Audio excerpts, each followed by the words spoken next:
Hi everyone, welcome to मेरा physio, a pan India chain of physiotherapy clinics. इस video में आज हम बात करेंगे हिप फ्रैक्चर के बारे में। हिप फ्रैक्चर के बारे में बात करने के लिए हमें हिप की एनाटॉमी, हिप के बोन्स यानी हिप जॉइंट के हमारे बोन्स, उनकी नर्व सप्लाई, उनकी ब्लड सप्लाई, कौन कौन से ऐसे मूवमेंट्स हैं जो हमारे हिप में होते हैं और कैसे वो मूवमेंट्स कई बार फ्रैक्चर में बदल सकते हैं अगर हमें कोई भी बोन की मेडिकल कंडीशन है। साथ ही हम ये जानेंगे कि फ्रैक्चर क्या होता है, कौन कौन से टाइप्स होते हैं फ्रैक्चर के।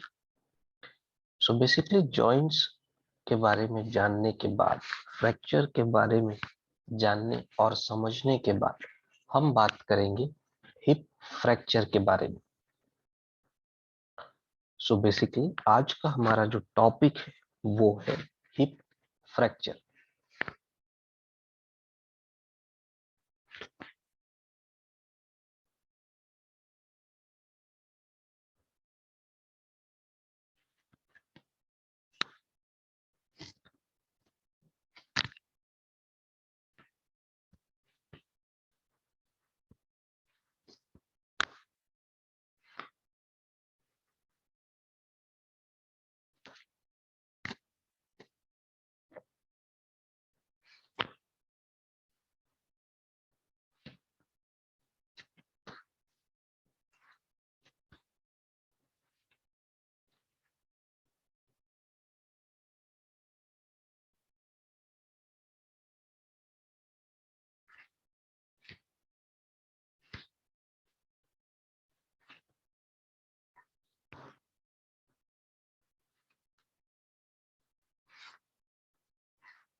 हिप जॉइंट बेसिकली एक ball and socket type of joint होता है जो कनेक्ट करता है हमारे पेल्विक गर्डल को हमारे लोअर लिम्ब से। बॉल एंड सॉकेट जॉइंट में बेसिकली एक सॉकेट जो फीमर का जो हेड है वो हमारे एक जॉइंट में आर्टिकुलेट होता है और जहां पे हमारे हिप जॉइंट फॉर्म होता है।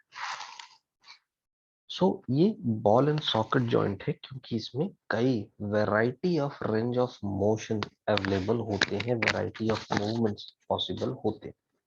ये एक तरह का साइनोवियल जॉइंट है जो कनेक्ट करता है हमारे पेल्विक गर्डल को लोअर लिम्ब से। साइनोवियल जॉइंट्स बेसिकली ऐसे जॉइंट्स होते हैं जो जिनमें साइनोवियल फ्लूइड पड़े प्रेजेंट होते हैं। साइनोवियल फ्लूइड का बेसिक फंक्शन होता है कि वो हमारे जॉइंट में ल्यूब्रिकेट करके रखते हैं, यानी कि जो जॉइंट का जो फ्रिक्शन है वो कम से कम रहता। इस फ्रिक्शन को रिड्यूस करने में हमारे जो साइनोवियल फ्लूइड है वो हेल्प करते हैं।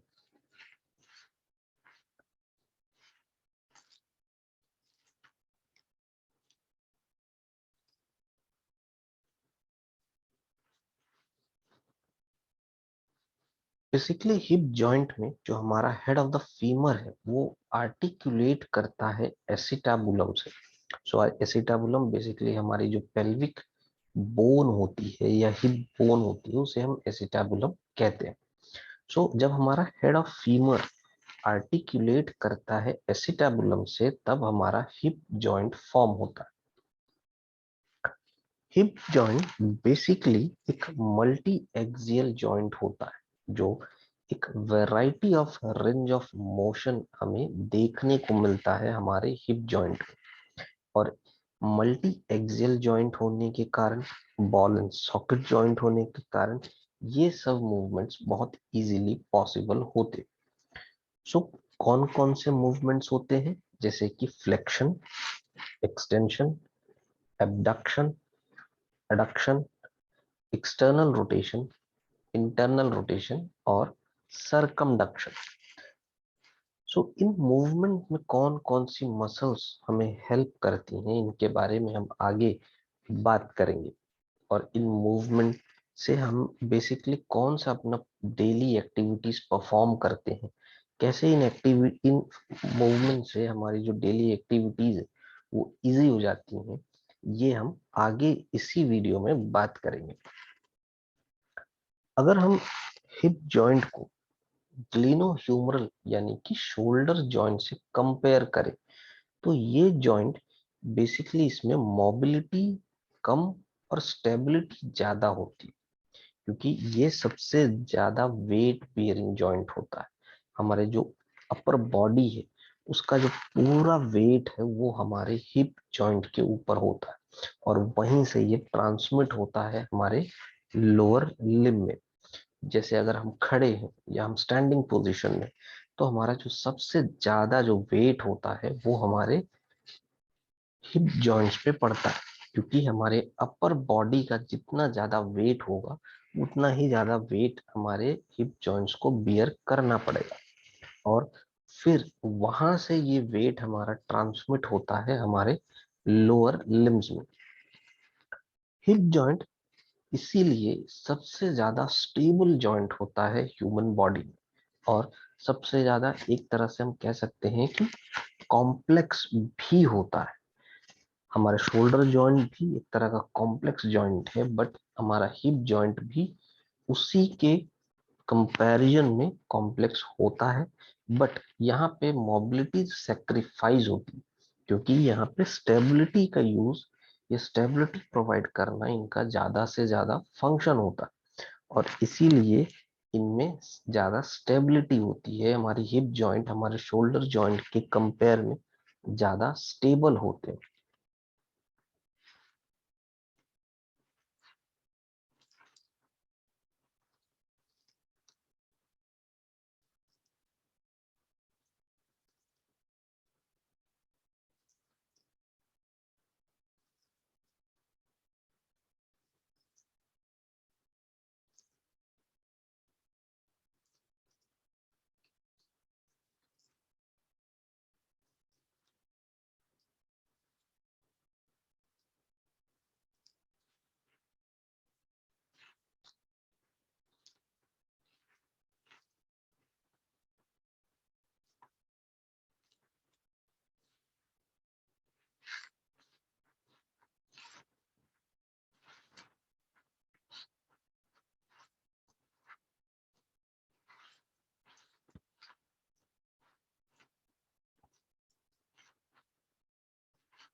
बेसिकली जैसा हम इस इमेज में देख पा रहे हैं, हमारा जो हिप बोन यानी कि हमारे जो एसिटाबुलम वहां आर्टिकुलेट करता है हमारे फीमोरल हेड, यानी कि हमारे जो फीमर का जो हेड है वो आर्टिकुलेट जब करता है हमारे एसिटाबुलम से, हिप बोन से, तब हमारा हिप जॉइंट फॉर्म होता है। सो हिप जॉइंट बेसिकली हमारा स्टेबिलिटी ज्यादा प्रोवाइड करता है, ऑल्दो इसमें सब मूवमेंट यानी कि मल्टी एक्सियल जॉइंट है। Flexion, extension, adduction, abduction, internal rotation, external rotation, circumduction, ये सब मूवमेंट्स यहाँ पॉसिबल हैं। बट क्योंकि ये सबसे ज्यादा वेट बेयरिंग जॉइंट होता है, इसलिए यहाँ स्टेबिलिटी ज्यादा होती है एज कंपेयर टू मोबिलिटी।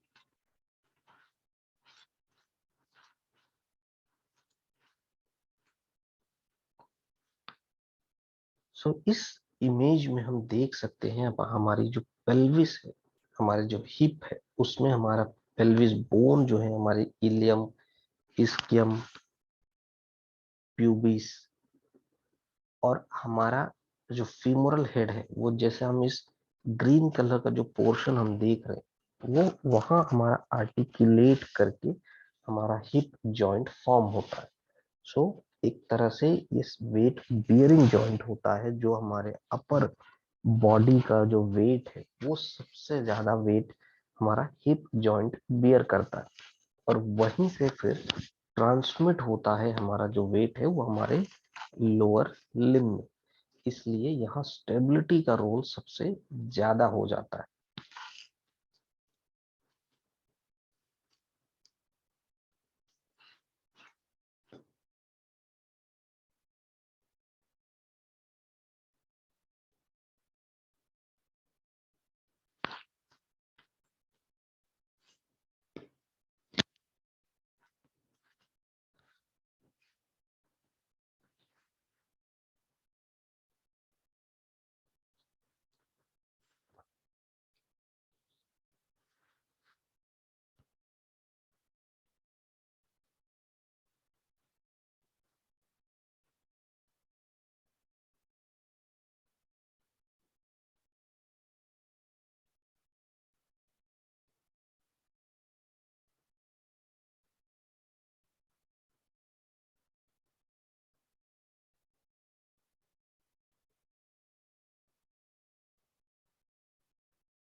जैसा कि हमने अपने पिछले स्लाइड्स में बात की कि हमारा जो आर्टिकुलेशन होता है हिप जॉइंट के फॉर्मेशन में, वो हमारा फीमरल हेड और एसिटाबुलम का होता है। हिप जॉइंट बेसिकली आर्टिकुलेशन रहता है हमारे इलिप्सॉइड, जो हमारा हेड ऑफ द फीमर है वो इलिप्सॉइड शेप का होता है, और जो हमारा एसिटाबुलम है वहां पे जो हेमिस्फेरिकल कनकेविटी होती है, उस कनकेव सरफेस से आर्टिकुलेट जब हमारा हेड ऑफ फीमर करता है, तब जाकर के हमारा हिप जॉइंट फॉर्म होता है।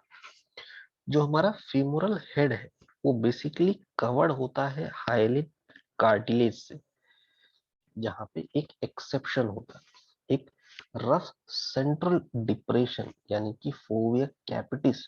ये एक ऐसा सरफेस है जहाँ अटैचमेंट होता है लिगामेंट्स का हमारे फीमोरल हेड से, यानी कि लिगामेंटम टेरिस कैपिटिस फीमोरिस। ये जहाँ पे अटैच होते हैं लिगामेंट, वो एरिया एक रफ सेंट्रल डिप्रेशन एरिया होता है, जहाँ पे हमारा जो आर्टिकुलर है, जो कार्टिलेज है, जो हमारे हाइलिन कार्टिलेज, वो वहां प्रेजेंट नहीं होते।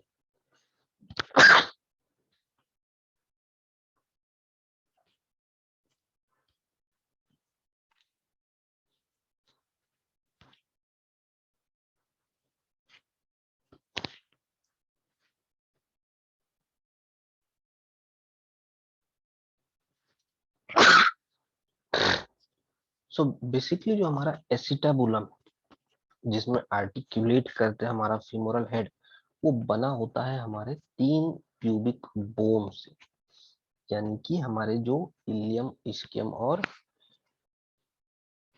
प्यूबिक जो बोन है हमारे, उनसे हमारा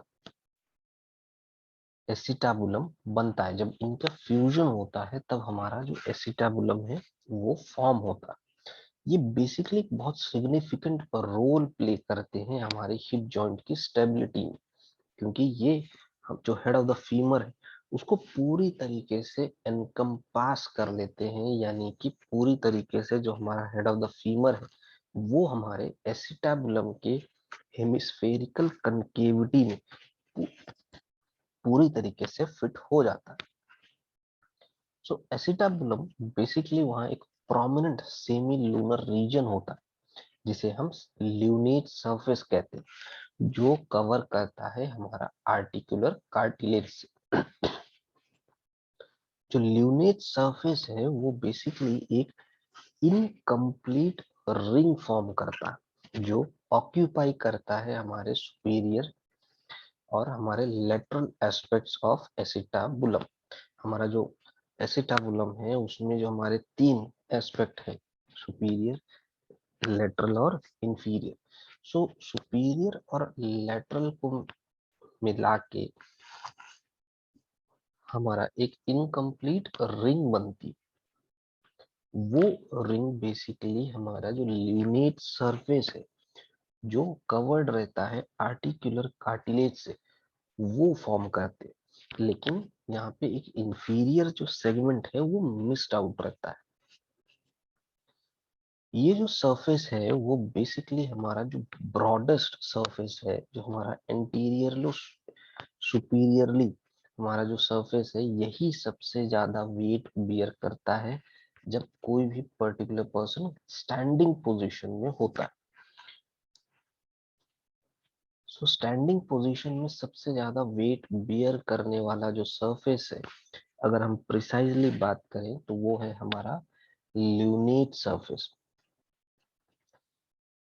जो डेफिशिएंट इंफीरियर एस्पेक्ट है, हमने जो ल्यूनेट सरफेस जब हमने बात की तो हमने देखा कि वहां एक इनकम्प्लीट रिंग फॉर्म होती है, जो रिंग हमारे सुपीरियर और लेटरल एस्पेक्ट्स को कवर करती है या उनको ऑक्यूपाई करती है, लेकिन इंफीरियर सेगमेंट हमारा बच जाता है।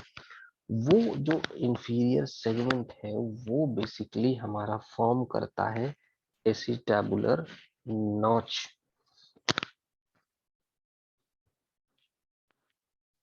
तो इस जैसे एसिटाबुलम हमारा जो फ्यूजन है बोन का प्यूबिक बोन से, सो इन में ही हमारा आर्टिकुलेशन होता है हमारे फीमोरल हेड का, जो कि इलिप्सॉइड शेप का होता है। और हमारा जहाँ पे आर्टिकुलेशन होता है हमारे फीमोरल हेड का, वो कनकेव हेमिस्फेरिकल कनकेव सरफेस रहता है। मैक्सिमम सरफेस हमारा हाइलिन यानी आर्टिकुलर कार्टिलेज से कवर्ड है, बट एक सेगमेंट यानी कि इंफीरियर सेगमेंट हमारा कवर्ड नहीं होता। जो हमारा कवर्ड सरफेस है उसे हम ल्यूनेट सरफेस कहते हैं, जो एक इनकम्प्लीट रिंग फॉर्म करता है। और जो हमारा इंफीरियर सरफेस है वो बेसिकली फॉर्म करता है हमारा एसिटाबुलर नॉच।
सो इस इमेज में हम बेसिकली देख रहे हैं कि हमारा जो जॉइंट, उस जॉइंट के बीच में हमारा एक जॉइंट फ्लूइड प्रेजेंट, जो बेसिकली हमारे जॉइंट में फ्रिक्शन को कम करता है। ये फ्लूइड बेसिकली साइनोवियल फ्लूइड कहलाता है, क्योंकि हमारा जो हिप जॉइंट होता है वो एक तरह का साइनोवियल जॉइंट होता है। हमारे जो हेड ऑफ फीमर है वो हमारा आर्टिकुलेट करता है, जो एक हम हेमिस्फेरिकल कैविटी, कनकेविटी जो हम देख रहे हैं एसिटाबुलम की, जो एक सॉकेट की तरह काम करता है। और जो हमारा हेड ऑफ फीमर है वो एक बॉल की तरह, बॉल शेप यानी कि एलिप्सॉइड शेप का रहता है, जो हमारे एसिटाबुलम या हमारे जो सॉकेट है वहां जाकर के वो फिट हो जाता है। इसी को हम आर्टिकुलेशन कहते हैं, और इस आर्टिकुलेशन से ही हमारा हिप जॉइंट फॉर्म होता है। जो हमारा जॉइंट है वो बेसिकली कवर्ड होता है ये हमारे आर्टिकुलर कार्टिलेज यानी कि हाइलिन कार्टिलेज से। और जहाँ पे हमारा हाइलिन कार्टिलेज जो कवर्ड एरिया होते हैं उसे हम ल्यूनेट सरफेस कहते हैं, जो एक इनकम्प्लीट एक रिंग फॉर्म करते हैं, जो हमारे कवर करते हैं सुपीरियर और लेटरल एस्पेक्ट, और हमारा जो इंफीरियर जो एस्पेक्ट होता है वो बच जाता है, वो रह जाता है। जो इंफीरियर सेगमेंट होता है वो हमारा फॉर्म करता है एसिटाबुलर नॉच, और हमारा जो ल्यूनेट सरफेस होता है वही बेसिकली सबसे ज्यादा वेट बियरिंग सरफेस होता है। सो जब भी कोई पर्सन स्टैंडिंग पोजीशन में है तो जो सबसे ज्यादा वेट होता है वो हमारे ल्यूनेट सरफेस में आता है, और ल्यूनेट सरफेस ही सबसे ज्यादा वेट बियर करता है। फिर वहां से ट्रांसमिट होता है जो वेट है वो हमारे लोअर लिम्ब में, हमारे नीज में, हमारे एंकल जॉइंट्स में।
जो हमारा deep central non articular floor होता है एसिटाबुलम का, उसे हम एसिटाबुलर फोसा कहते हैं। ये एरिया बेसिकली इसमें कार्टिलेज नहीं होता है, और ये कंटिन्यूस रहता है हमारे एसिटाबुलर नॉच से। यहाँ कुछ लूज कनेक्टिव टिश्यू जिसे हम फाइब्रो इलास्टिक फैट पैड कहते हैं, ये प्रेजेंट होते हैं, जो कि बेसिकली हमारा जो साइनोवियल मेम्ब्रेन होता है उसे कवर करते हैं। एसिटाबुलम के जो मार्जिन है वो बेसिकली हमारे अटैच्ड होते हैं फाइब्रोकार्टिलेजिनियस कॉलर से, जिसे हम एसिटाबुलर लैब्रम कहते हैं। ये स्ट्रक्चर डीपन करते हैं हमारे एसिटाबुलम को, जहां से हमारे जो रिम होती है एसिटाबुलम की वो बेसिकली रेज्ड हो जाती है, और जो हमारा आर्टिकुलेटिंग जो एरिया होता है वो 10% और ज्यादा बढ़ जाता है। इंफीरियरली जो हमारा एसिटाबुलर लैब्रम है वो कंटिन्यू करता है as a transverse acetabular ligament.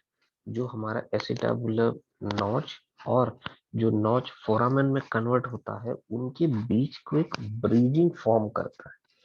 सो हमारा जो एसिटाबुलम है उसके जो सरफेस एरिया इंक्रीज करने का जो मेन फंक्शन होता है वो हमारे एसिटाबुलम या एसिटाबुलर लैब्रम का होता है, जहां से हमारा जो सरफेस एरिया है वो अप्रोक्सीमेटली 10% इंक्रीज हो जाता है। एसिटाबुलर लैब्रम बेसिकली हमारा एक तरह का फाइब्रोकार्टिलेजिनियस कॉलर होता है, और यहाँ पे हमारा जो फाइब्रो इलास्टिक पैड है वो कवर करते हैं हमारे, इनमें ये जो कवर्ड रहते हैं हमारे साइनोवियल मेम्ब्रेन। और इन जो नॉन आर्टिकुलर फ्लोर होता है एसिटाबुलम का उसे हम एसिटाबुलर फोसा कहते हैं।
जो हमारा सुपीरियर एस्पेक्ट होता है एसिटाबुलम का वो, और जो हमारा फीमोरल हेड है वो हमारे सबसे ज्यादा प्रेशर बियर करते, उन्हीं में सबसे ज्यादा प्रेशर यानी कि सबसे ज्यादा वेट बियरिंग होती इन एरियाज में, क्योंकि इनमें सबसे ज्यादा प्रेशर, ग्रेटेस्ट प्रेशर इनमें लगता है, सबसे ज्यादा वेट बियर करते हैं।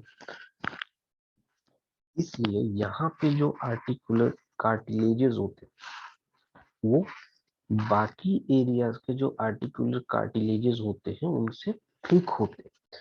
इनमें थिकेस्ट आर्टिकुलर कार्टिलेजेस इस पर्टिकुलर एरिया यानी कि हमारे जो सुपीरियर एस्पेक्ट है और एसिटाबुलम का, और जो हमारा फीमोरल हेड है जो बियर करते हैं वेट, वो इस एरिया में सबसे ज्यादा थिकेस्ट आर्टिकुलर कार्टिलेज प्रेजेंट होते हैं। जो हमारा कनकेव एसिटाबुलम है और जो राउंडेड फीमोरल हेड है हिप जॉइंट का, वो बेसिकली इन एडिशन हमारे एनाटॉमिकल रिलेशनशिप फॉर्म करते हैं फीमर और पेल्विस। बेसिकली जो हमारा अप राइट पोजीशन है उसमें, और जिससे जो जॉइंट है वो इनकॉन्ग्रुएंट बनता। जो आर्टिकुलर सरफेसेस है वो बेसिकली कॉन्ग्रुएंट रहते हैं जब हमारे हिप जॉइंट पार्शियली फ्लेक्स्ड और एबडक्टेड पोजीशन में होते। तो अगर हमारा हिप पार्शियली फ्लेक्स्ड है और हमारा एबडक्टेड पोजीशन में है तो हमारे आर्टिकुलर सरफेसेस सबसे ज्यादा कॉन्ग्रुएंट होते हैं। अदरवाइज फीमर और पेल्विस के बीच जो एनाटॉमिकल रिलेशनशिप एस्टेब्लिश होती है, स्पेशली जो अपराइट पोजीशन, वहां पे जो हमारा जॉइंट है उस पोजीशन में इनकॉन्ग्रुएंट रहता है। और जैसे ही हमारा हिप जॉइंट पार्शियली फ्लेक्स्ड होता है और एबडक्शन पोजीशन में आता है तो हमारा जॉइंट कॉन्ग्रुएंट हो जाता है।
सो बेसिकली इस इमेज में हम पूरी एनाटॉमी देख सकते हैं हमारे हिप और पेल्विस के बारे में। सो पेल्विस में अगर हम देखें तो हमारा इलियक क्रस्ट है, इलियम है, इस्कियम है और प्यूबिस है। सो और प्यूबिक हमारे ट्यूबरकल है, एसिटाबुलम है, इसके स्पाइन है, हमारी प्यूबिक सिम्फाइसिस है जहाँ पे एक सब प्यूबिक एंगल फॉर्म होता है।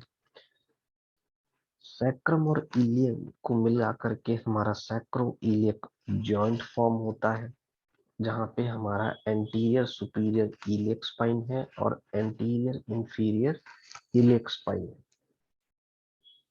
बीच में हमारा ऑब्ट्यूरेटर फोरामेन है जहाँ से हमारी बेसिकली जो नर्व है वो नर्व की पासिंग होती है, हमारे नर्व्स पास होते हैं।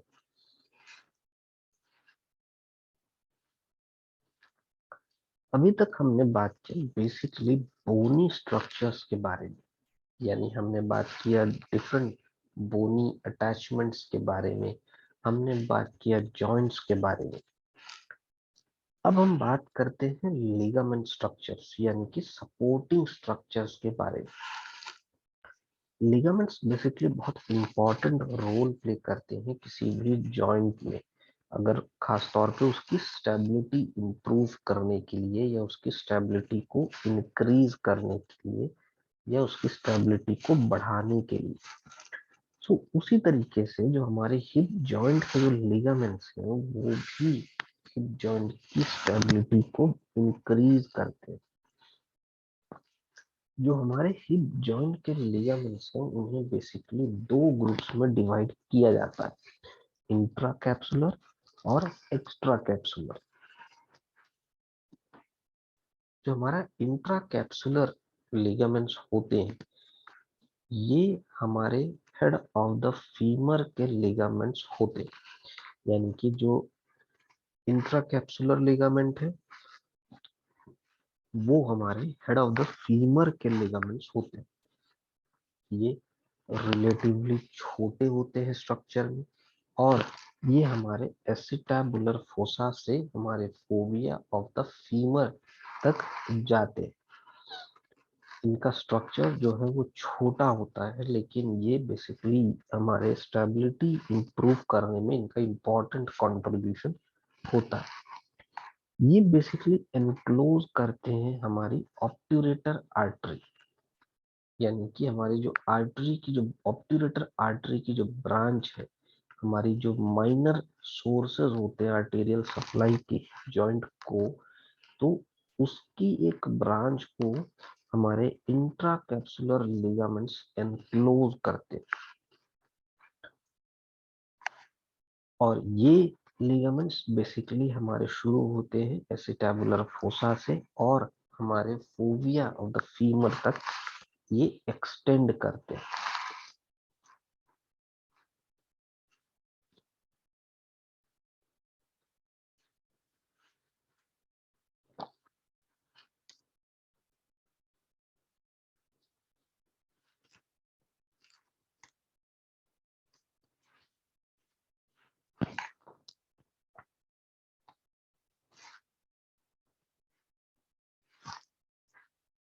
Extra capsular ligaments, so basically extra capsular ligaments तीन होते हैं और ये हमारे कंटिन्यूस होते हैं। हमारे जो जॉइंट हिप जॉइंट का जो कैप्सूल है उनकी जो आउटर सरफेस है उनके लिए कंटिन्यूटी फॉर्म करके। सो इलियोफीमोरल फीमोरल लिगामेंट, प्यूबोफीमोरल लिगामेंट और इस्कियोफीमोरल लिगामेंट, ये बेसिकली हमारे एक्स्ट्रा कैप्सुलर होते हैं। जो हमारा इलियोफीमोरल लिगामेंट है वो हमारे एंटीरियर इंफीरियर इलियक स्पाइन से शुरू होता है और फिर ये बाइफरकेट हो जाता है। इंटरट्रोकेंट्रिक लाइन यानी कि हमारे जो फीमर की जो इंटरट्रोकेंट्रिक लाइन है वहां इंसर्ट या वहां तक एक्सटेंड होने से पहले ये इसमें बाइफरकेशन हो जाता है। हमारे इलियोफीमोरल लिगामेंट्स का बेसिकली एक बाइफरकेशन होता है। जिस बाइफरकेशन से वहां पे एक वाई शेप्ड अपीयरेंस देखने को मिलता है और इस वाई शेप्ड अपीयरेंस के कारण ही हमारे जो हिप जॉइंट है उनमें हाइपर एक्सटेंशन नहीं होता और ये प्रिवेंट करने में हेल्प करते हैं हमारे हिप जॉइंट के हाइपर एक्सटेंशन को। और तीनों लिगामेंट्स इलियोफीमोरल, प्यूबोफीमोरल और इस्कियोफीमोरल, सो इन तीनों में से इलियोफीमोरल लिगामेंट हमारा सबसे ज्यादा स्ट्रॉन्गेस्ट होता है out of three ligaments.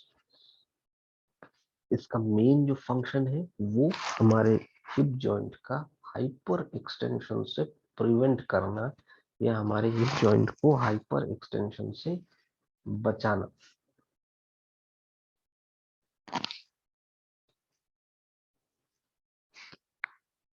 प्यूबोफीमोरल ligament,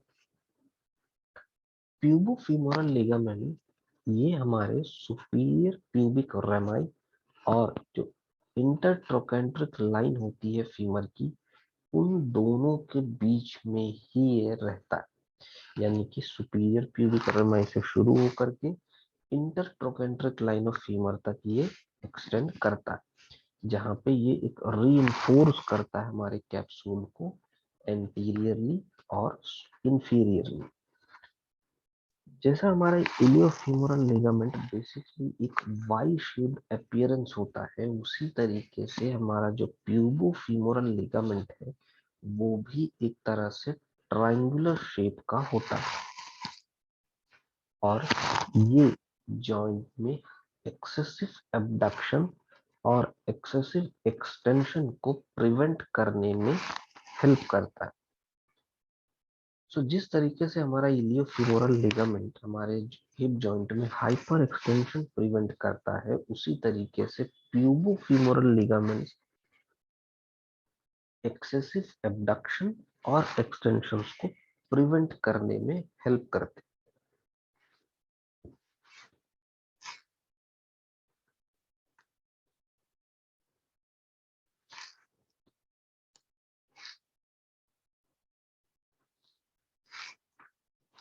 इस्कियोफेमोरल ligament ये बेसिकली हमारी जो इस्कियम है, जो बॉडी ऑफ द इस्कियम है, और जो हमारा ग्रेटर ट्रोकेंटर होता है हमारे फीमर का, उनके बीच में ही रहता है। यानी कि हमारे जो इस्कियोफेमोरल लिगामेंट है वो एक्सटेंड होता है हमारे इस्कियम की बॉडी से, और एक्सटेंड होता है हमारे greater trochanter of the femur पर, जो रीइंफोर्स करता है हमारे जॉइंट कैप्सूल को पोस्टीरियरली।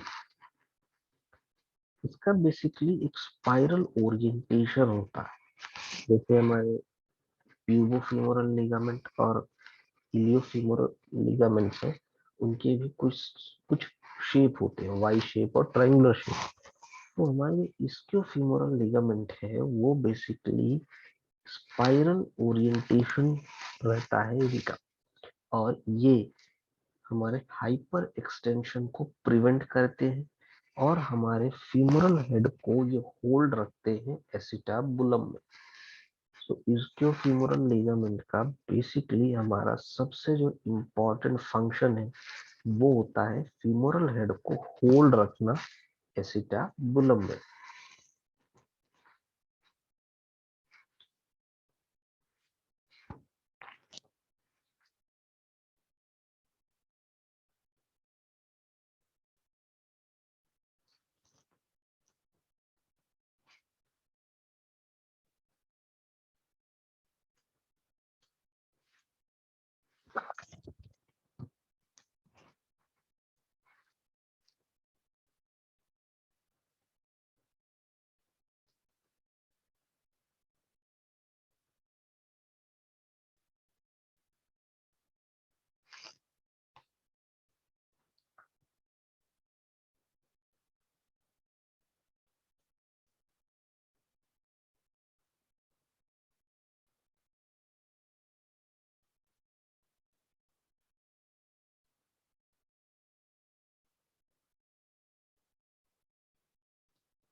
सो इस इमेज में हम अपने डिफरेंट लिगामेंट्स के बारे में देख रहे हैं। यानी कि हमारा जो इस्कियोफीमोरल इलियोफीमोरल लिगामेंट है, हमारा प्यूबोफीमोरल लिगामेंट है, और हमारा जो इस्कियोफीमोरल लिगामेंट। सो हमारे जो लिगामेंट्स है ये बेसिकली स्टेबिलिटी प्रोवाइड करते हैं। कोई हमें हाइपर एक्सटेंशन होने से प्रिवेंट करता है हिप जॉइंट को, कोई एक्सेसिव एबडक्शन और एक्सटेंशन को प्रिवेंट करते हैं, और कोई हम एक फीमर को हमारे एक पर्टिकुलर पोजीशन में एसिटाबुलम में होल्ड करके रखने में हेल्प करते हैं। सो डिफरेंट लिगामेंट्स का डिफरेंट इंपॉर्टेंस और फंक्शंस होता है जो कंबाइंडली हमारे जॉइंट को स्टेबिलिटी प्रोवाइड करने में हेल्प करते हैं।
अभी तक हमने बात किया लिगामेंट सपोर्ट के बारे में, जिनसे हमारे हिप जॉइंट को स्टेबिलिटी मिलती।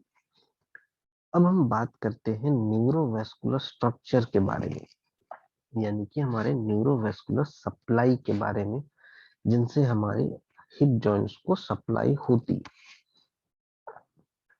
सो जो आर्टेरियल सप्लाई है हमारे हिप जॉइंट की, वो सबसे ज्यादा हमारे मीडियल और लैटरल सर्कमफ्लेक्स फीमोरल आर्टरीज के थ्रू होती,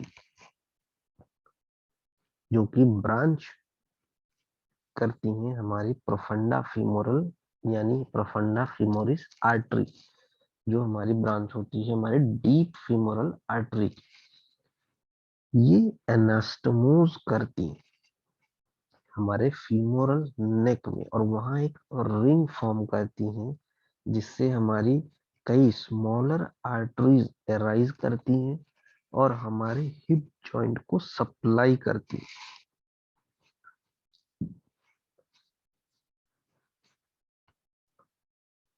सो बेसिकली हमारी जो सर्कमफ्लेक्स मीडियल और लेटरल सर्कमफ्लेक्स आर्टरीज हैं, जो कि ब्रांच होती है हमारी प्रोफंडा फीमोरिस आर्टरीज में, ये आर्टरीज बेसिकली एनास्टमोज करती हैं और फीमोरल नेक में के बेस में एक तरह का रिंग फॉर्म करती है, जहां से कई तरह की छोटी आर्टरी यानी कि स्मॉलर आर्टरी निकलती हैं, जो कि हमारे हिप जॉइंट को सप्लाई करती है। Medial circumflex femoral artery basically responsible होती है majority of the arterial supply को, यानी कि जो हमारा जो मेजॉरिटी आर्टेरियल सप्लाई है वो हमारा मीडियल सर्कमफ्लेक्स फीमोरल आर्टरी से होता है। जो हमारी लेटरल सर्कमफ्लेक्स फीमोरल आर्टरी है वो पेनिट्रेट करती है हमारे इलियोफीमोरल लिगामेंट को।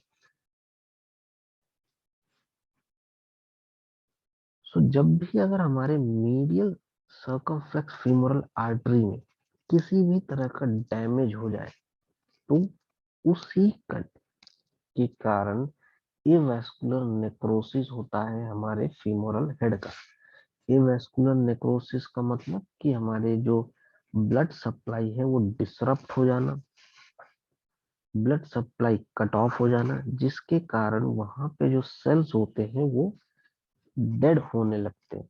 इसी को हम बोलते हैं एवास्कुलर नेक्रोसिस। तो जब हमारे फीमोरल हेड में की जो आर्टरी है, मीडियल सर्कमफ्लेक्स फीमोरल आर्टरी, इसमें किसी भी तरह का डैमेज होता है तो उससे वहां जो सेल्स हैं उनमें ब्लड सप्लाई नहीं होती, और ब्लड सप्लाई ना होने के कारण वहां में जो सेल्स हैं वो डेड होने लगते हैं। और इसी कंडीशन को हम बोलते हैं avascular necrosis of femoral head.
जो हमारी आर्टरी होती है, जो हमारे हेड ऑफ द फीमर की जो आर्टरी होती है वो, और जो हमारे सुपीरियर इंफीरियर ग्लूटल आर्टरीज होती है वो हमारे बाकी एडिशनल सप्लाई के लिए रिस्पॉन्सिबल होती है।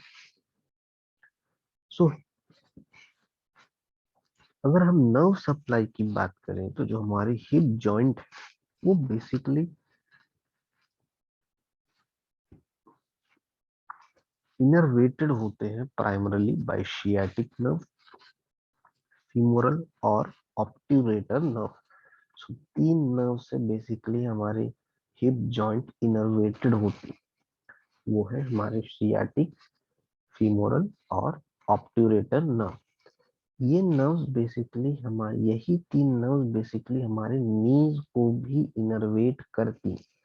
इसीलिए अगर पेन कई कई बार जो होता है वो हमारा पेन रेफर्ड होता है, रेफर्ड पेन रहता है हिप में, और जो कि हमारे नी में फील होता है या नी में एक्सटेंड करता है, या वाइस वर्सा की पेन नी में रहेगा लेकिन हमें हिप में वो फील होगा। सो ये बेसिकली हमारी इन्हीं तीन नर्व यानी कि शियाटिक नर्व, हमारा फीमोरल और हमारी जो ऑब्ट्यूरेटर नर्व है, इनके कारण होता है। सो बेसिकली जैसे हम जानते हैं कंडीशन होती है जिसे हम शियाटिका कहते हैं। तो शियाटिका बेसिकली ऐसी एक कंडीशन है जिसमें हमारी शियाटिक नर्व जो इम्पिंज हो जाती है या कंप्रेस हो जाती है। सो इस इम्पिंजमेंट या कंप्रेशन के कारण पेशेंट को पेन फील होता है उसके लोअर लिम्ब में, कोई एक पर्टिकुलर लेग में। और उस पेन के साथ साथ पेशेंट को कई बार सेंसरी चेंजेस, नंबनेस, ये सब चीजें देखने को या फील करने को मिलती। तो ये बेसिकली हमारी जो नर्व है, सियाटिक नर्व, ये हमारी इनर्वेट करती है हिप जॉइंट को। और इसी के साथ साथ हमारी जो फीमोरल है और ऑब्ट्यूरेटर नर्व है, ये भी इनर्वेट करती है हमारे हिप जॉइंट को।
सो इस इमेज में हम अपने जो हिप जॉइंट को सप्लाई होने वाली जो आर्टरीज हैं उनको देख सकते हैं, जो कि हमारी मीडियल सर्कमफ्लेक्स फीमोरल आर्टरी है, हमारी लेटरल सर्कमफ्लेक्स फीमोरल आर्टरी है, हमारे फीमोरल आर्टरीज है, प्रोफंडा फीमोरिस आर्टरी और एडक्टर हिएटस।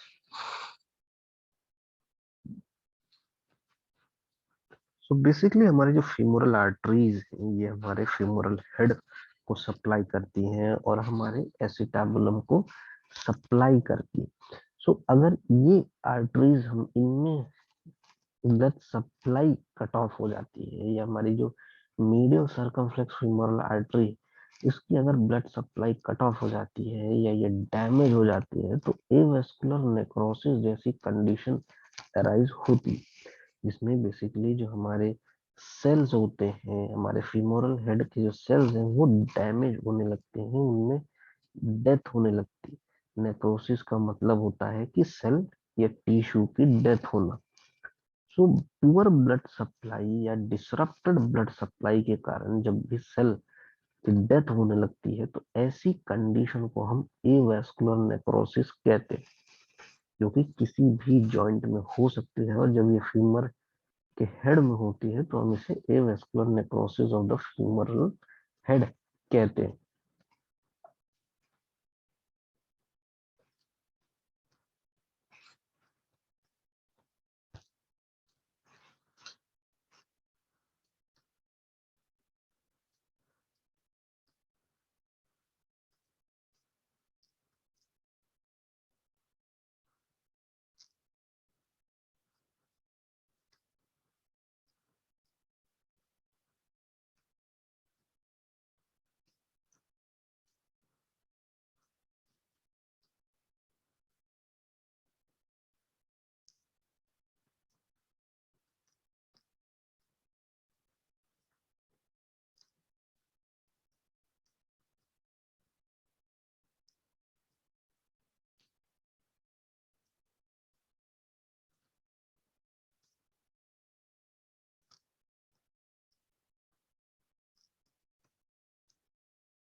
स्टेबलाइजिंग फैक्टर्स, तो अभी तक हमने बात किया लिगामेंट्स, हमने बात की बोनी स्ट्रक्चर्स के बारे में, हमने बात किया न्यूरोवास्कुलर सप्लाई के बारे में। अब हम बात करते हैं कि ऐसे कौन से स्ट्रक्चर्स, जैसे कौन से फैक्टर्स होते हैं जो कि बेसिकली वेट बियरिंग में हेल्प करते हैं। तो जो प्राइमरी फंक्शन होता है वो हिप जॉइंट का, वो होता है वेट बियर करना। सो इसके लिए एक कई फैक्टर्स रिस्पॉन्सिबल होते हैं जो कि हमारे जॉइंट की स्टेबिलिटी को इंक्रीज करते हैं। जो पहला स्ट्रक्चर है वो है हमारा एसिटाबुलम, जहाँ पे हमारा हेड ऑफ द फीमर जो है वो इनकम्पास रहता है, हेड ऑफ द फीमर पूरा फिट रहता है। इस एसिटाबुलम के जो डीप स्ट्रक्चर है, इनकी हेल्प से जो हेड की जो स्लीपिंग होती है यानी कि डिसलोकेशन है, इसकी प्रोबेबिलिटी कम हो जाती है। और इससे जॉइंट की जो स्टेबिलिटी है, अगर हमारी डिसलोकेशन की प्रोबेबिलिटी कम है, इसका मतलब है कि जॉइंट की जो स्टेबिलिटी है वो ज्यादा है। जो एक हॉर्स शू शेप्ड फाइब्रोकार्टिलेजिनियस रिंग है एसिटाबुलम के बीच में, जो हमारे डेप्थ को इंक्रीज करती है, जिसे हम एसिटाबुलर लैब्रम कहते हैं। ये जो डेप्थ है जिस जो इंक्रीज होती है वो बेसिकली प्रोवाइड करती है लार्जर आर्टिकुलर सरफेस, जो कि कितने percent larger, 10% larger articular surface provide करती है, और इम्प्रूव करती है हमारी जॉइंट की स्टेबिलिटी को, जिससे हमारे जॉइंट की जो स्टेबिलिटी है वो और फर्दर इम्प्रूव हो जाती है।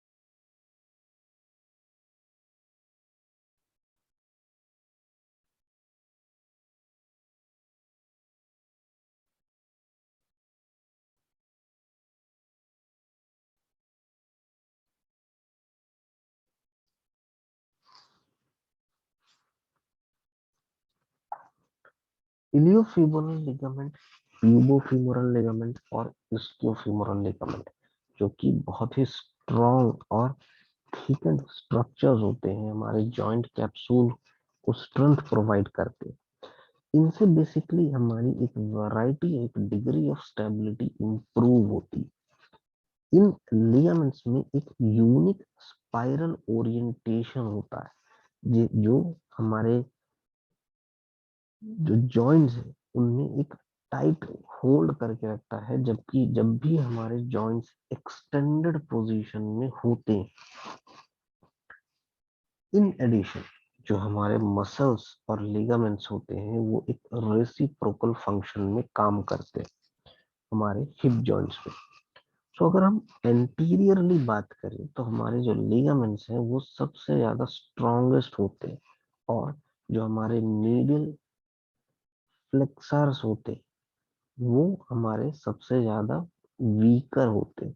यानी कि जब हमारे लिगामेंट्स स्ट्रॉन्ग होंगे तो हमारी जो मसल ग्रुप है वो वीक होगी, या लिगामेंट के कंपेयर में वो वीक रहेगी।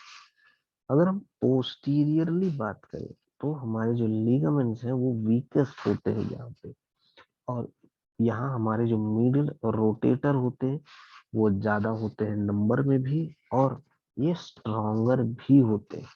सो इसीलिए जो हमारा पुल होता है हेड ऑफ द फीमर का वो ज्यादा होता है, और वो इफेक्टिवली पुल करके रखते हैं हमारे हेड ऑफ द फीमर को। सो एंटीरियरली हमारा ligament strong, medial flexors fewer and weak, और पोस्टीरियरली हमारे लिगामेंट्स जो है वो वीक रहेंगे, बट हमारे जो मीडियल जो रोटेटर्स है वो ज्यादा रहेंगे नंबर में और स्ट्रॉन्गर रहेंगे।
जैसे हमने सबसे फर्स्ट स्लाइड में बात की थी कि हमारा हिप जॉइंट एक मल्टी एक्सियल जॉइंट, जिसमें एक वैरायटी ऑफ मूवमेंट पॉसिबल होते हैं। तो अब देखते हैं कि उन मूवमेंट के लिए हमारी कौन कौन सी प्रिंसिपल मसल्स रिस्पॉन्सिबल होती है।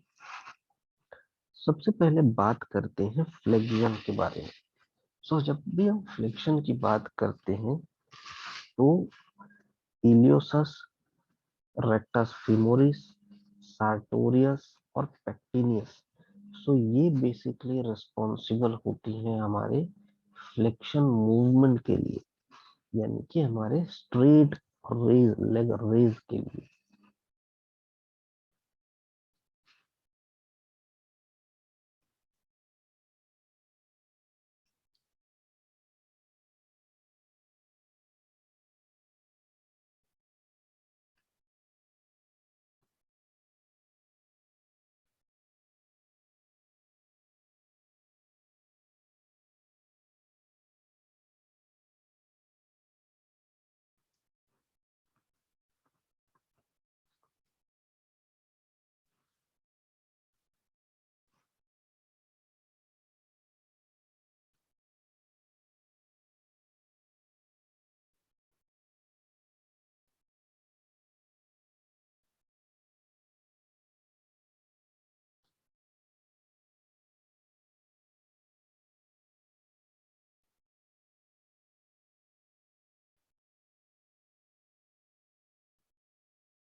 दूसरा हमारा मूवमेंट है एक्सटेंशन। सो एक्सटेंशन के लिए हमारी ग्लूटियस मैक्सिमस, सेमी मेम्ब्रेनोसस, सेमी टेंडनोसस और बाइसेप फीमोरिस, हमारी जो हैमस्ट्रिंग ग्रुप ऑफ मसल है, वो रिस्पॉन्सिबल होती। सो हमारे फ्लेक्शन के लिए इलियोसस, रेक्टस फीमोरिस, सार्टोरियस, पेक्टिनियस, और हमारे एक्सटेंशन के लिए ग्लूटियस मैक्सिमस, सेमी मेम्ब्रेनोसस, सेमी टेंडनोसस और हमारे बाइसेप फीमोरिस रिस्पॉन्सिबल होती। एबडक्शन के लिए हमारी gluteus medius, gluteus minimus, piriformis और टीएफएल यानी कि टेंसर फैशियल लैटी, ये मसल्स रिस्पॉन्सिबल होती। ठीक उसी के अपोजिट यानी कि एडक्शन के लिए एडक्टर लॉन्गस, ब्रेविस और मैग्नस, यानी कि एडक्टर लॉन्गस, एडक्टर ब्रेविस और एडक्टर मैग्नस, उन्हीं के साथ साथ पेक्टिनियस और हमारी जो ग्रेसिलिस होती है, ये रिस्पॉन्सिबल रहती। सो हमने अभी तक देखा फ्लेक्शन, एक्सटेंशन और एबडक्शन और एडक्शन मूवमेंट्स के बारे में।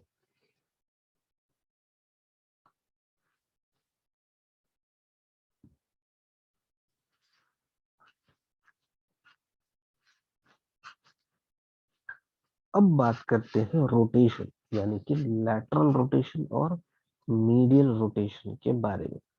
सो लैटरल रोटेशन में bicep femoris, gluteus Maximus, piriformis, जो कि असिस्टेड रहती है हमारी ऑब्ट्यूरेटर से, जेमिली से और हमारे क्वाड्रेटस फीमोरिस से। ठीक उसी के अपोजिट हमारी जो मीडियल रोटेशन, यानी कि हमारी एंटीरियर फाइबर, जो हमारे ग्लूटियस मीडियस और मिनिमस के जो हमारे एंटीरियर फाइबर होते हैं, और हमारे जो टेंसर फेशियल लेटी यानी कि टीएफएल है, वो रिस्पॉन्सिबल होती हैं हमारी मीडियल रोटेशन के लिए। सो लेटरल रोटेशन के लिए bicep femoris, gluteus Maximus, piriformis, जो कि असिस्टेड रहती हैं ऑब्ट्यूरेटर, जेमिली और क्वाड्रेटस फीमोरिस के बारे में। मीडियल रोटेशन जो हमारे की एंटीरियर फाइबर होते हैं ग्लूटियस मीडियस के, मिनिमस के और टीएफएल के। सो जिस डिग्री में हमारा फ्लेक्सियन होता है, वो डिपेंड करता है कि वेदर हमारी जो नी है वो फ्लेक्स्ड है या अनफ्लेक्स्ड है। सो जब फ्लेक्स्ड रहती है तो हमारे हैमस्ट्रिंग मसल्स जो है वो रिलैक्स रहती है, और इससे जो हमारा रेंज होता है फ्लेक्शन का वो इंक्रीज होता है।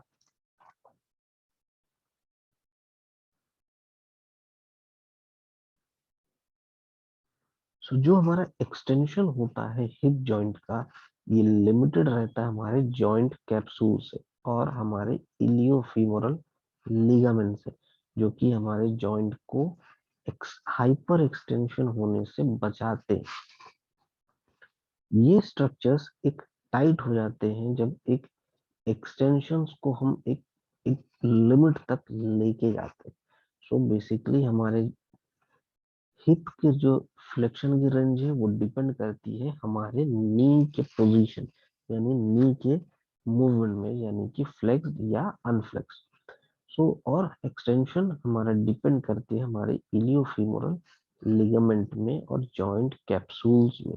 सो अगर हमारे इलियोफीमोरल लिगामेंट्स प्रॉपरली सपोर्टेड है, स्टेबिलिटी प्रोवाइड कर रहे हैं, तो हाइपर एक्सटेंशन होने से हमारा जॉइंट बच जाता है और जॉइंट में हाइपर एक्सटेंशन नहीं होता।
सो जैसे इस इमेज में हम देख पा रहे हैं डिफरेंट रेंज ऑफ मूवमेंट के बारे में, यानी कि यहाँ हमारा, जैसे हमने फ्लेक्शन में बात किया कि डिपेंड करता है हमारे नी की पोजीशन क्या है, फ्लेक्स्ड है या अनफ्लेक्स्ड है।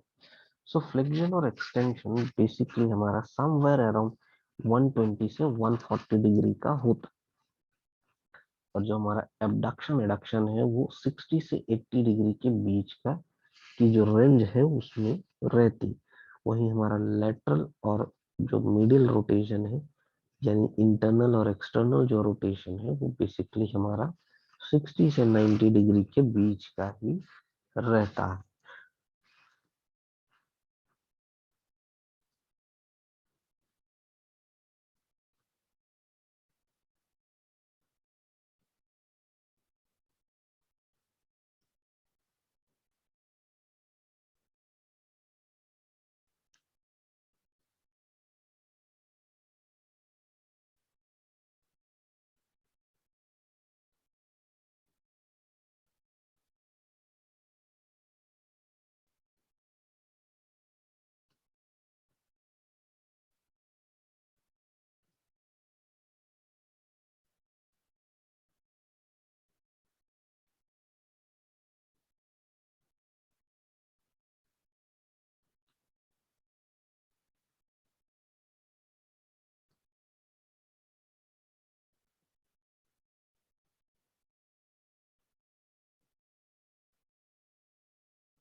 सो अभी तक हमने बात किया हिप जॉइंट के स्ट्रक्चर्स के बारे में, हिप जॉइंट के हमने बोनी स्ट्रक्चर्स के बारे में बात किया, हमने बात किया लिगामेंट्स, न्यूरोवास्कुलर सप्लाई और मूवमेंट्स के बारे में।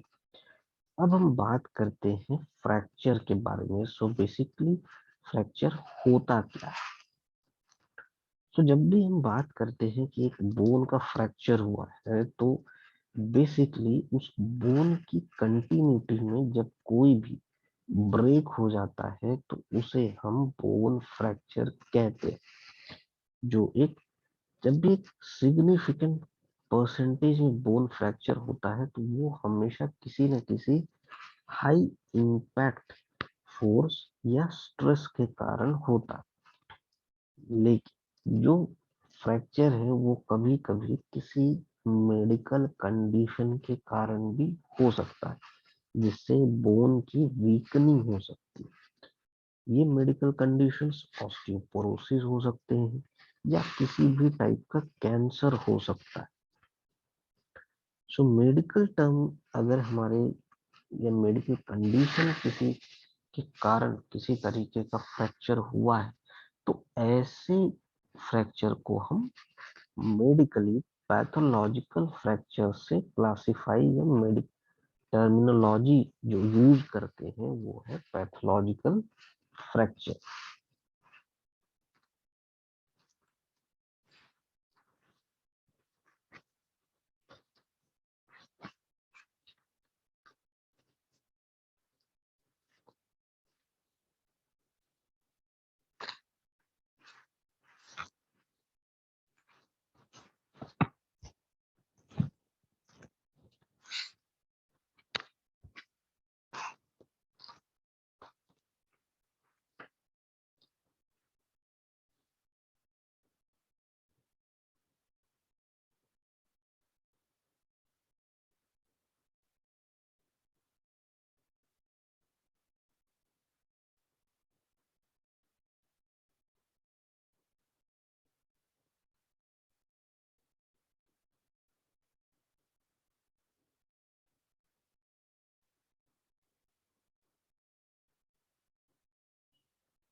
Fracture type.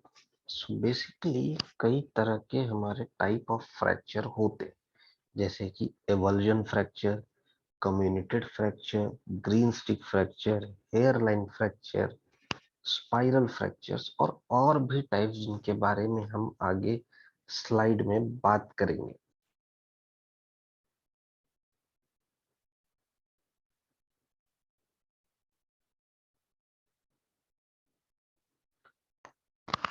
Avulsion fracture basically ऐसा फ्रैक्चर होता है जो कि किसी भी मसल या लिगामेंट पुल के कारण होता है। सो जब भी बोन में किसी तरीके से मसल या लिगामेंट पुल होता है तो उसके कारण जब कोई फ्रैक्चर होता है तो उसे हम एवल्जन फ्रैक्चर कहते हैं। कम्युनिटेड फ्रैक्चर एक ऐसा फ्रैक्चर होता है जिसमें जो बोन है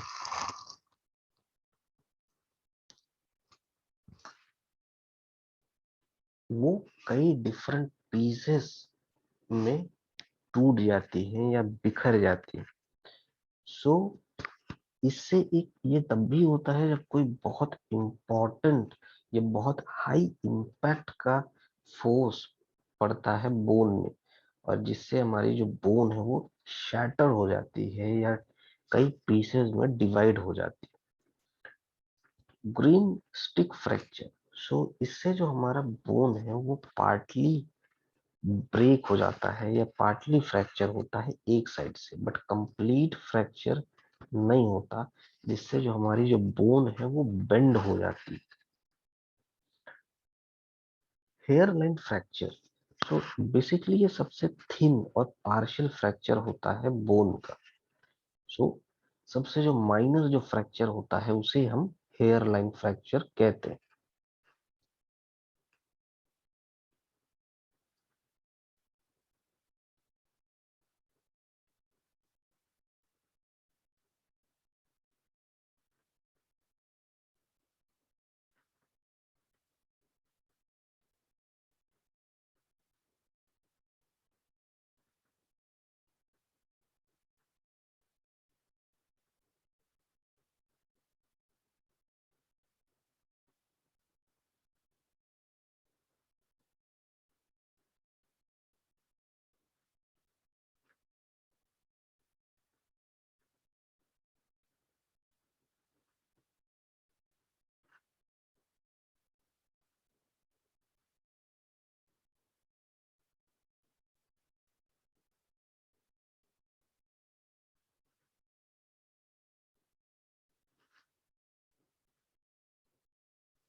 सो जैसा इस इमेज में हम देख पा रहे हैं, एवल्जन फ्रैक्चर है, कम्युनिटेड फ्रैक्चर। कम्युनिटेड फ्रैक्चर में बेसिकली हमारे जो बोन है वो शैटर्ड हो जाती है, वो टूट जाती है और वो ब्रेक हो जाती है। डिफरेंट जब भी उसमें बहुत इम्पैक्ट का फोर्स पड़ता है तो वो कई टुकड़ों में डिवाइड हो जाती है। एवल्जन फ्रैक्चर में बेसिकली हमारा जब भी लिगामेंट या मसल पुल के कारण कोई भी बोन का फ्रैक्चर होता है तो उसे हम एवल्जन फ्रैक्चर कहते हैं।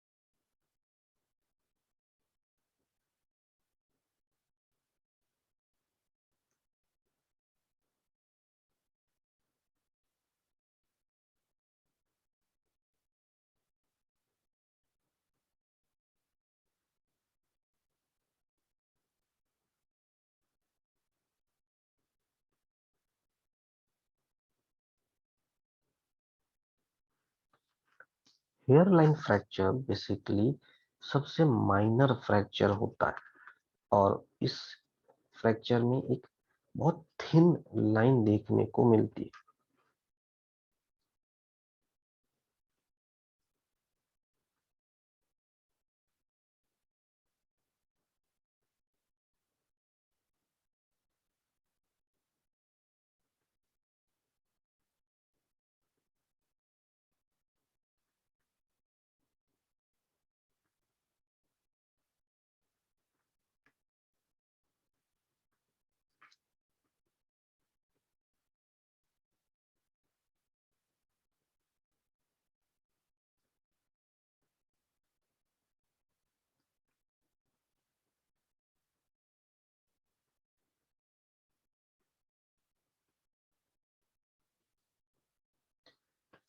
वहीं ग्रीन स्टिक फ्रैक्चर की जब हम बात करते हैं तो हम देखते हैं कि वहां एक बेंडिंग फोर्स लगता है जिससे बोन पार्टली ब्रेक होती है और बोन के पार्टली ब्रेक होने के साथ ही जो दूसरा हिस्सा होता है बोन का वो इंटैक्ट रहता है, जिससे बोन एक बेंड हो जाती है और वहां एक बेंडिंग फोर्स लगने के कारण बोन में हल्का सा बेंड हो जाता है। ऐसे फ्रैक्चर को हम ग्रीन स्टिक फ्रैक्चर कहते हैं।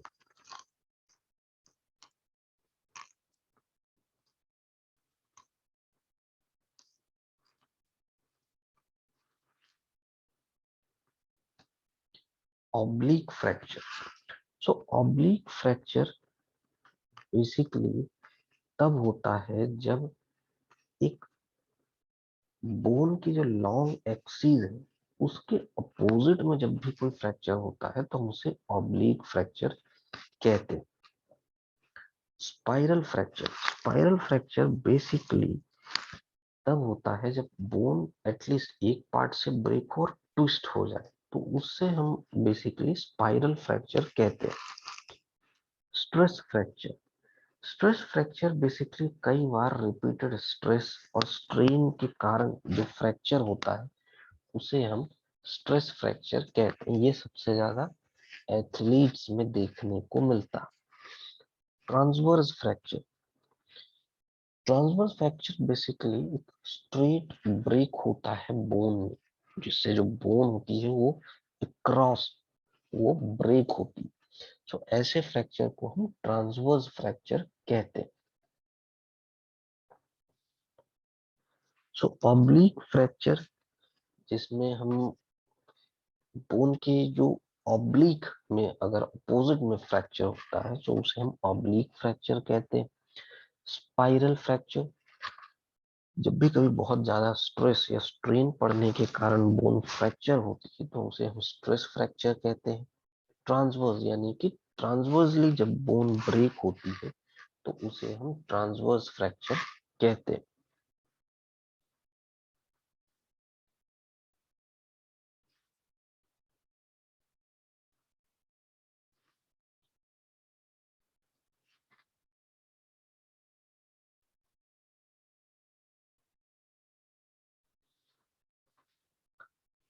हिप जॉइंट के बारे में जानने और समझने के बाद और फ्रैक्चर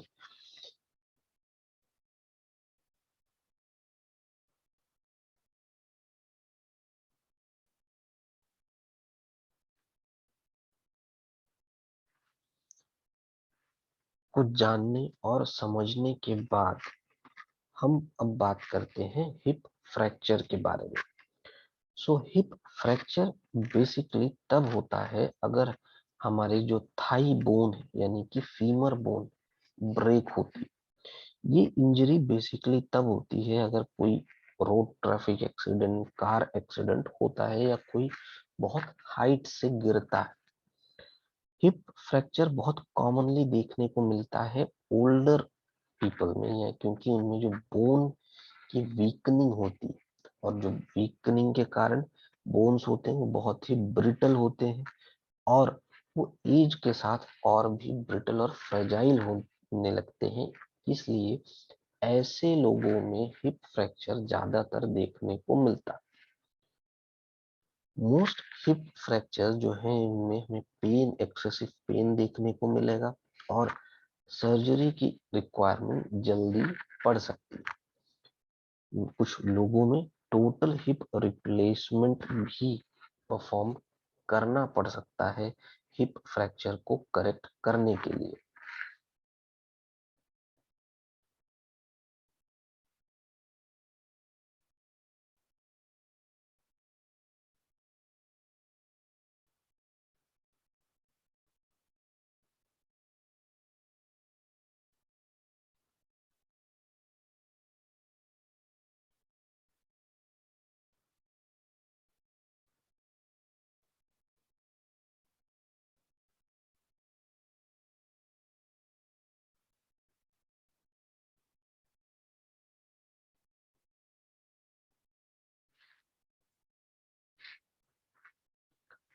सिवियरिटी, सो सिवियरिटी डिपेंड करती है कई फैक्टर्स में कि कितने नंबर और साइज है हमारे फ्रैक्चर के जो फ्रैगमेंट्स है, जो हमारे कितने पीस डिस्प्लेस हुए हैं, कितनी बोन की फ्रैक्शन डिस्प्लेस हुई है, या कितना गैप है हमारे दोनों ब्रोकन पीसेस में। तो इनसे हम, या हमारे कार्टिलेज जो सर्फेसेस है इनमें किस ग्रेड की इंजरी हुई, हमारे सॉफ्ट टिश्यूज में किस ग्रेड की इंजरी हुई, मसल्स में, टेंडन्स में, नर्व्स में, स्किन में कौन सी इंजरी हुई। जब हम इन फैक्टर्स को हम जानते हैं तो हम सिवियरिटी के बारे में हम समझ सकते हैं और जान सकते हैं।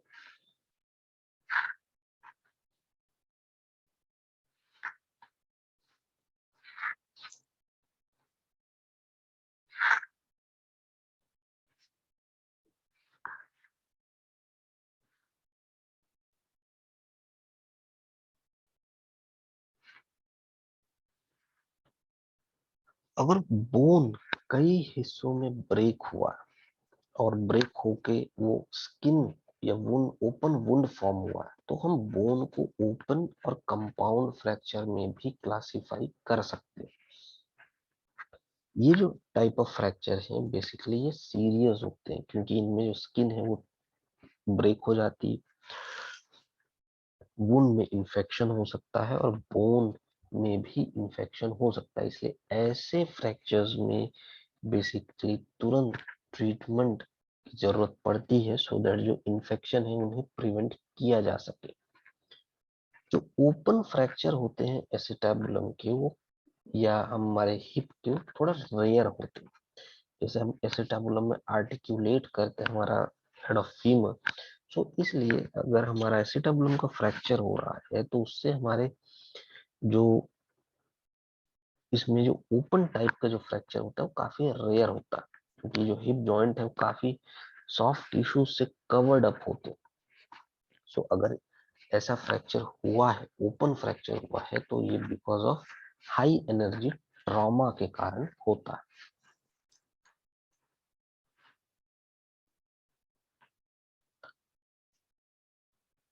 तीन बेसिकली बहुत common type of hip fracture होते हैं जो कि हमारे इंट्रा कैप्सुलर फ्रैक्चर्स हैं, इंटर ट्रोकेंट्रिक फ्रैक्चर है और सब ट्रोकेंट्रिक फ्रैक्चर है। सो इंट्रा कैप्सुलर फ्रैक्चर में जो ब्रेक होता है वो हमारा बॉल यानी कि जो हमारा नेक ऑफ द फीमर है उसके नीचे होता है, जो हमारा इंट्रा कैप्सुलर यानी कि हमारे नेक ऑफ द फीमर के निचले हिस्से में होता है। इंटरट्रोकेंट्रिक फ्रैक्चर, सो इंटरट्रोकेंट्रिक फ्रैक्चर में बेसिकली हमारा जो ग्रेटर ट्रोकेंटर और जो लेसर ट्रोकेंटर है उनके बीच में जो हमारा फ्रैक्चर होता है तो उसे हम इंटरट्रोकेंट्रिक फ्रैक्चर कहते हैं। सब ट्रोकेंट्रिक फ्रैक्चर, सब ट्रोकेंट्रिक फ्रैक्चर बेसिकली तब होता है अगर हमारा जो ब्रेक है, बोन में जो ब्रेक है वो हमारे लेसर ट्रोकेंटर या फीमर के निचले हिस्से में जब भी कोई ब्रेक होता है या फ्रैक्चर होता है तब हम उसे सब ट्रोकेंट्रिक फ्रैक्चर कहते हैं।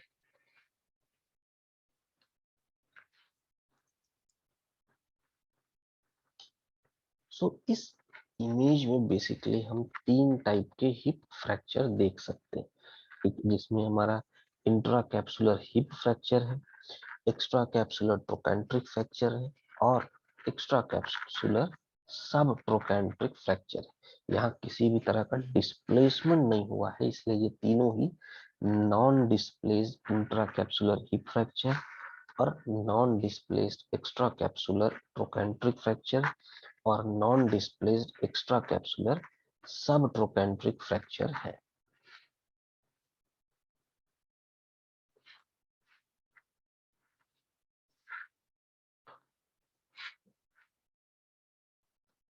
मैं उम्मीद करता हूं कि मेरा फिजियो द्वारा दिया गया हिप फ्रैक्चर पर यह सेशन आपको पसंद आया होगा और आपको हेल्दी रहने में मदद करेगा।